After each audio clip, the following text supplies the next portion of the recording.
What's up, guys? We are here with a brand new MMORPG called Crowfall that's probably around about a year out right now. As you can see, it won an award, Most Anticipated MMO by MMORPG.com of 2015, and there is good reason for that. So this is bringing a lot of innovation to the MMO genre. It has some of the most crazy ideas that we have not seen yet at all. So first off, there's an Eternal Kingdom, which is kind of like say like Clash of Clans, where you build up your own kingdom and you slowly build up buildings and houses in there. But it's not that kind of tiny little feel. It's a huge, massive kingdom. So you have a huge world like this. You actually build a real life kingdom like in any other MMORPG, and you're in control. You are the king or queen of the land. You put up towns. You build up the layout. So if you want forest over here, if you want rivers and lakes, you can do that kind of stuff. So you got to customize and build everything. In order to build all that stuff, you have to get the materials to craft and to get those kind of like pieces for the map.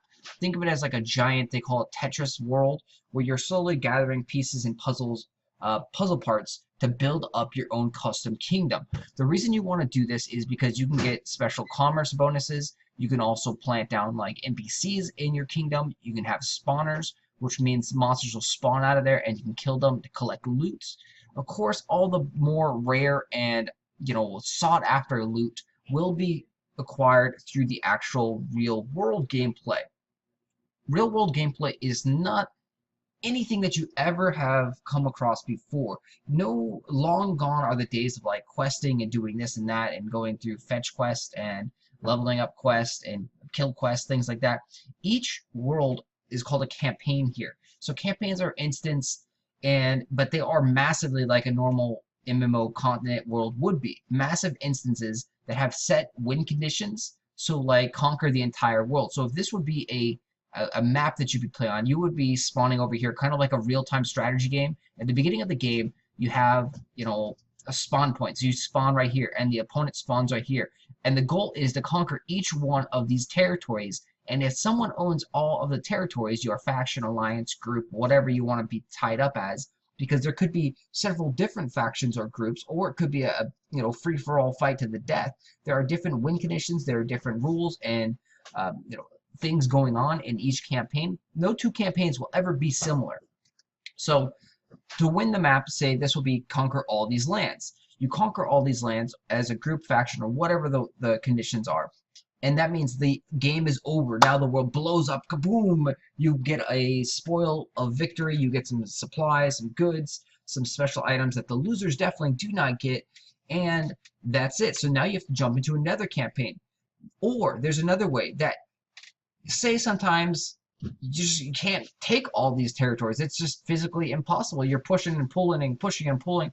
And so now there's a time limit. You are in a time crunch as well. So these campaign worlds have different amounts of time where they actually blow up on themselves. And by blow up, I literally mean blow up, go poof, die, go away, and there's no more campaign. There's no more world that you've been playing in for the last week, 2 weeks, month, who knows how long. They said these campaigns can last anywhere between 1 to like 6 months, and the times will just vary. And of course, the greater rewards will come from putting a lot more time into. So if you're doing a 6-month campaign, you're going to win a lot more rewards than you would if you do 6 of the 1-month campaigns. So if it is a tie, pulling and pulling, pushing and pulling, and it's like 3 guys over here and they own 4 over here, when the final said countdown comes, Armageddon hits, and whoever's on this side, so this would be, say, the red team will end up winning. The blue team over here would have failed, and so the red team will end up getting the spoils of victory. The blue team will have to go back and lick their wounds and prepare for another fight, go into another campaign, and start the whole thing kind of over again. But again, the map will be randomly generated as well, so no 2 fights will be the same. The different rule sets, sometimes there will be, all mountains, sometimes it'll be like mages are more powerful, sometimes knights are more powerful, sometimes it's like 1 kill and then you're eliminated from the world and you cannot re-enter.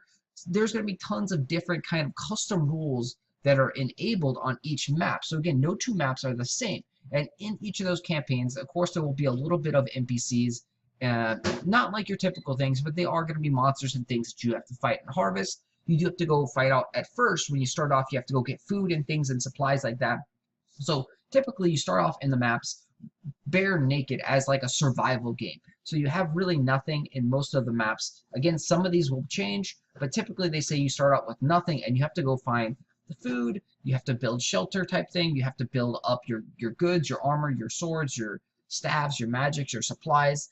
And so as you do, they say that's the early game. It's also fog of war as well. So you're in a randomly generated map and you have no clue if this is a desert over here or if this is a mountain or if there's bears or coyotes or wolves or skeleton lords or demons. You have no clue at all what is out on the map. You have no clue at all where the enemy players are, and it is all PvP. This is a mainly focused PvP game, so this is a very dynamic, different kind of setup. So it's almost like a MOBA in that sense, where it's teams against teams for the most part, factions against factions, and you're trying to fight till one win condition is met. Either you wipe the team out completely, or you control the whole world, or maybe it's like collect 6 relics, and whoever is the first alliance to collect 6 relics in the map will win that map, and kaboom, the world dies. Again, if the world does not meet those win conditions, what happens is as the game progresses, as a month goes by or 2 months goes by, if you're playing in like say a 3-month environment, they're saying that the monsters, the undead, are going to rise from the ground and it's going to become way, way more threatening and dangerous. So at some point towards the end of the campaign, end of the time frame there, you're going to have too many undead zombies and like hellhounds and demons that it's going to be impossible for anyone to really fight back. Even if you have uber great gear that you supplied, you're going to be running out of time. So it's not only a fight against other players, but it's a fight against the clock as well. This is all extremely new and different, combining several different genres. It's also got a huge player-driven economy. So it says you're going to be able to craft pretty much anything and everything. And the big thing is that they're using item decay as well, which means, so if you craft this great Dragon Slayer sword, and you're like, I'm the shit, man, I've got the Dragon Slayer sword, I killed dragons, I collected dragon bones, and I brought together all these materials, built this thing. Sadly, that sword is eventually going to decay, and you're not going to be able to use it. It's going to break and go away. So you're going to have to go and find more materials, hopefully better stuff, and create more of that stuff as well to proceed further on. Some of the campaigns will allow you to bring certain items and equipment and things into the game. So maybe you've built up a catapult, or maybe you've built up like a siege tank. And in some of the worlds, in some of the instances, you'll be able to actually bring that stuff with you. These things, they just chill in your eternal kingdom. And so that's your land where you're building up, and it's a permanent world. So you're going to have a supply of goods and items that are going to be sitting there waiting to be used. But as you're using them, they are going to decay.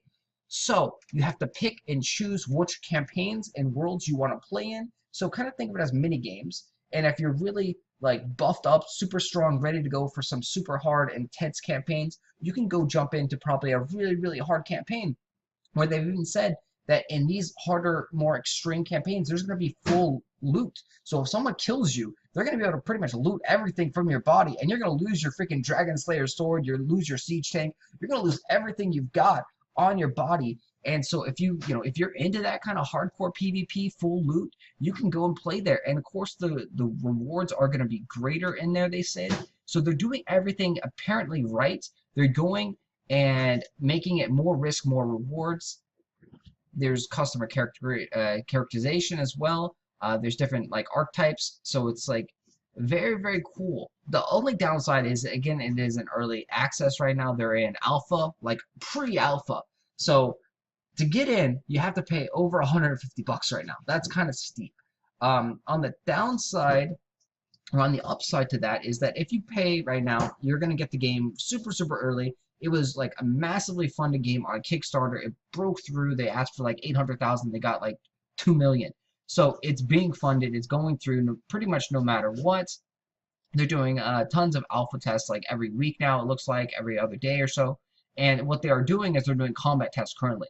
The combat test that they're doing is kind of like the Hunger Games, where it's almost a free-for-all. It's like a 3-team or 4-team setup where you got like 5-man squads, and they're just throwing people in a map and saying, go fight to the death and test out combat for us to see if there's any glitches and brokenness. So right now you got that kind of like death match going on right now. And those are quite fun. You can see some alpha footage on YouTube and Twitch. Some people occasionally do stream that stuff. Hopefully as it gets a little bit closer, they're going to go down in price, and that's what it shows. And so right now they're in like alpha 2. Once they get to Alpha 3, the price goes down to like 99 bucks. And then once they get to Beta, it's like, I think it goes down to like 79 bucks or so. And so Beta 2, it goes down to like 50 bucks. So the longer that you wait to get into the game, of course, the more polished the game will be, but it'll also be a little bit cheaper for you. And this is going to be, I believe, a buy-to-play game. So regardless, if you are interested, you're going to have to pay for it eventually. So if it's 50 bucks, it probably is really worth it to get into the beta, and that's probably where I'm going to jump into the beta, check it out to see how things are going there. Because again, if the game is buy to play like it appears to be, I believe that is their model. I believe most games are 30 to 50 bucks anyway, so you're going to get into the beta, you're going to get your feedback heard, and you're going to learn the game mechanics and see how cool and crazy this stuff is. Because another big point is the worlds are destroyable. They're using the voxels. So think of like Minecraft. You got a Minecraft style world where you can blow up castles. You can actually blow up, buildings and siege towers and houses and things like that. That is fully destructible. So these are going to be huge selling points. Of course, you can also dig underground and dig tunnels and things like that, but blowing stuff up is way more important and way more fun. You can also use real physics to push people off cliffs and fall damage and things like that. Also, when you blow stuff up, that stuff has real physics as well. So if you throw a hammer into a castle wall, you blow it up, and those bricks of the castle wall are going to go falling down and may hit and kill other players. Very, very cool stuff right there. Check out Crowfall. There's more information down below if you're interested. Click the links. Also, thanks for watching the video. Please hit the like, share, and subscribe button, man.